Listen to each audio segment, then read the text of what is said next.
This pile of rotting leaves has been giving me boiling hot water for 16 months straight.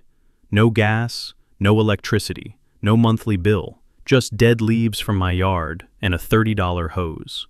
And a French inventor named Jean Pain did it first in the 1970s, powering his entire home with nothing but forest waste.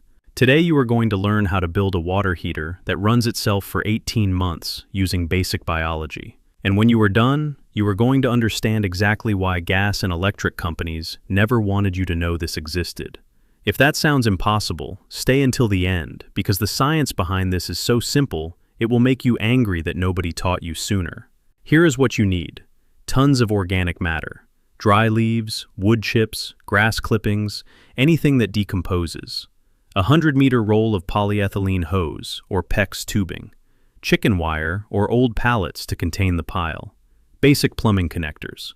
Total cost, under $50. And with that, you will have water at 140 degrees Fahrenheit, 24 hours a day for a year and a half, without depending on anyone. But before you start piling up leaves randomly hoping for miracles, you need to understand exactly what is happening here at the molecular level. Because if you do not understand the biology, you will make the mistake everyone makes, and your pile will not generate a single degree of heat.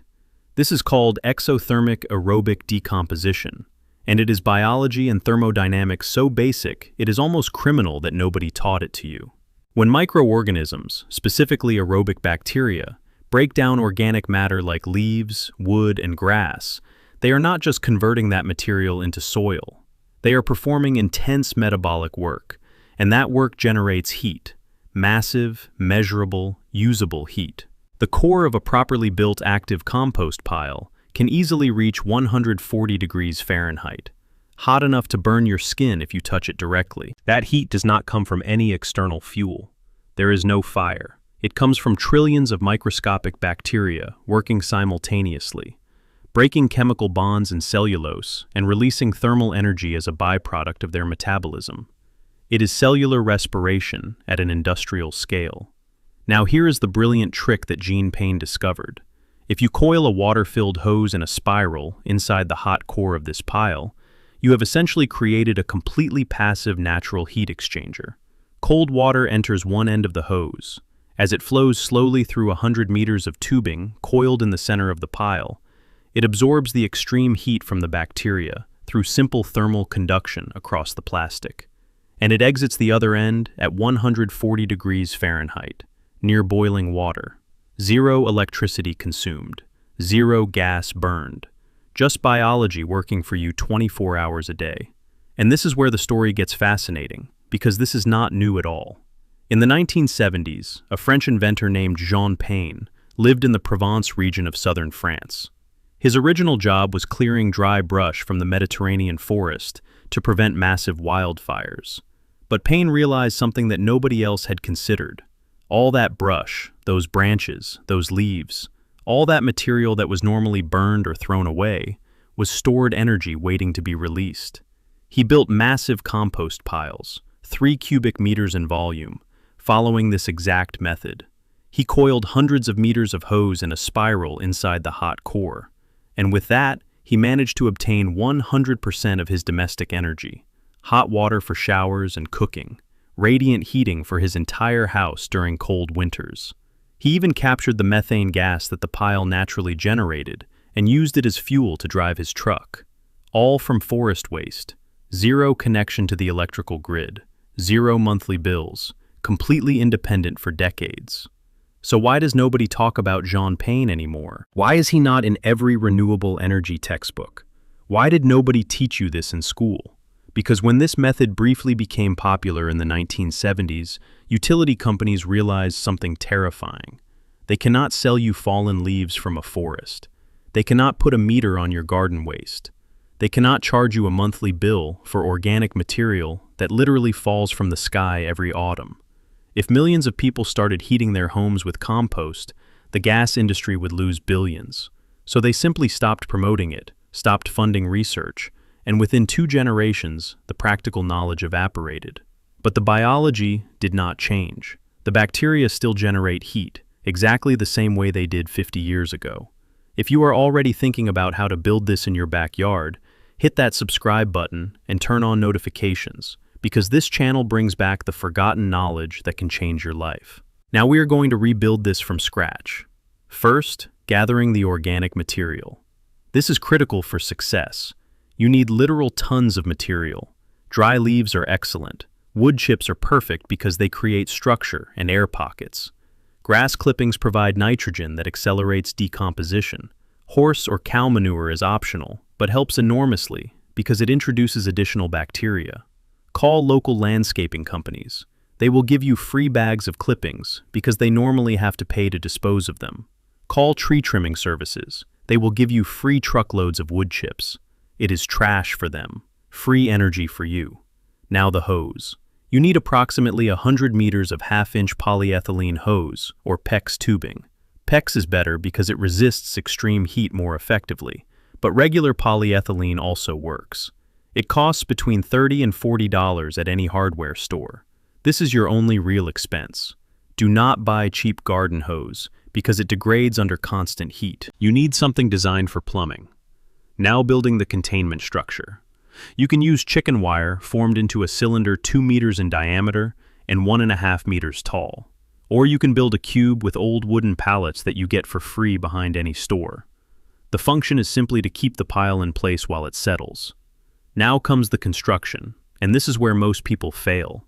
This is not simply throwing leaves in and sticking a hose in the middle. It is a specific, layered process. Start with a base layer 20 centimeters thick of mixed organic material inside your containment structure. Soak this layer completely with a garden hose. It should be moist, like a wrung-out sponge. Not waterlogged, but definitely wet. Now take your polyethylene hose and coil it in a flat spiral on top of this first layer, like a coiled snake, with each loop separated about 15 centimeters from the next. Leave both ends of the hose sticking out from the side of the pile, so you can connect them later. Now, another 20-centimeter layer of organic material on top of the hose. Soak it completely again. Another flat spiral of hose on top of this second layer. Keep going, layer after layer, hose after hose, until you have used your 100 meters of tubing and have a pile at least 1 meter tall. Ideally, 1.5 meters. Every layer must be completely soaked as you build. Now here is fatal mistake number 1 that kills these projects. Critical mass. You cannot do this in a small 50-liter bucket and expect it to work. The laws of thermodynamics will not allow it. A small pile has too much surface area relative to its volume. Heat escapes into the ambient air faster than the bacteria can generate it. You need critical mass to trap the heat in the core. The absolute minimum size is 1 cubic meter of total volume. But that is the bare minimum. The ideal is 2 to 3 cubic meters. The bigger the pile, the better the heat retention, the more consistent the temperature, and the longer it lasts. If your pile is smaller than 1 cubic meter, it simply will not work. You will spend all that effort and only get lukewarm water. Fatal mistake number 2, moisture. Bacteria are living organisms. They need water to survive and reproduce. If your pile dries out, the bacteria die. Decomposition stops, the heat disappears, and your heater shuts off. That is why you soak every layer while building. But you also need to check moisture every 2 to 3 weeks during the first few months. If you notice the pile is losing temperature or feels dry on the surface, water it from above with a garden hose. The water will seep down into the core. A properly moist pile should feel warm to the touch on the outside and hot when you push a long stick into the center. Fatal mistake number 3, oxygen. The bacteria that generate heat are aerobic, meaning they need oxygen to function. If you compact the pile too much by stomping on it or compressing the layers, you eliminate the air pockets, suffocate the bacteria. The pile goes anaerobic. Decomposition slows dramatically, and the heat collapses. That is why wood chips are so important. They do not just provide carbon to decompose. They create physical structure with empty spaces that allow air to flow naturally through the pile. Do not mix only compact leaves. Always mix with at least 30% structural material like wood chips, small branches, or thick stems. Drop a comment below telling me if you had any idea you could heat water with rotting leaves. I read every comment, and your experience helps shape future videos on this channel. Now connecting the plumbing. Once your pile is built and has had 2 to 3 days to start heating up, connect the inlet end of your hose to a cold water source. It can be directly to your home water line with a shutoff valve, or it can simply be a raised water barrel with gravity pushing the flow. The outlet end goes wherever you need hot water. An outdoor shower is the simplest starting point, or you can connect it directly to the hot water inlet of your boiler to preheat water before it enters the system. The flow must be slow, not a fast stream.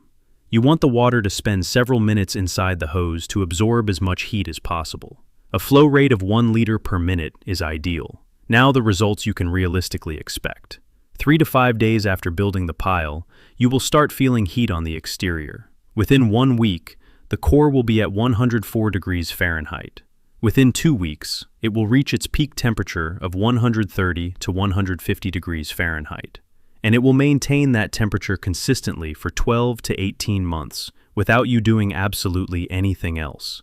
24 hours a day, 7 days a week, for a year and a half. 140 degrees Fahrenheit is hot enough that you need to mix it with cold water before showering, or you will burn your skin.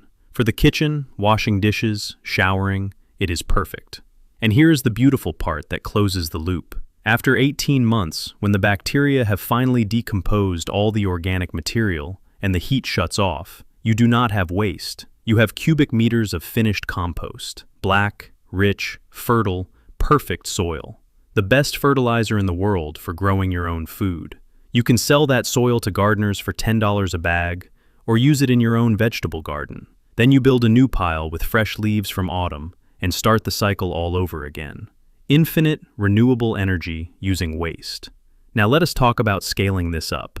A basic 2 cubic meter pile gives you enough hot water for a daily shower and dishwashing for 1 person.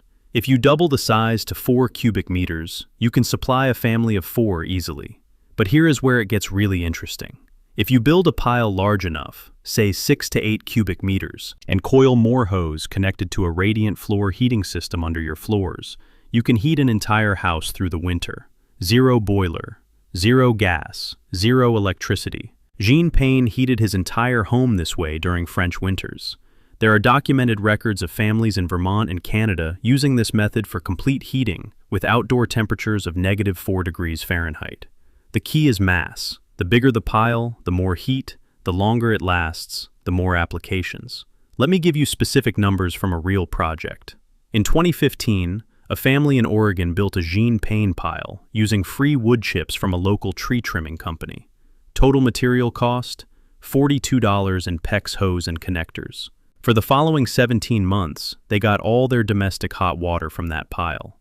0 gas cost for nearly a year and a half. They saved $1,200 in gas bills. Then they sold the finished compost to local gardeners for $300.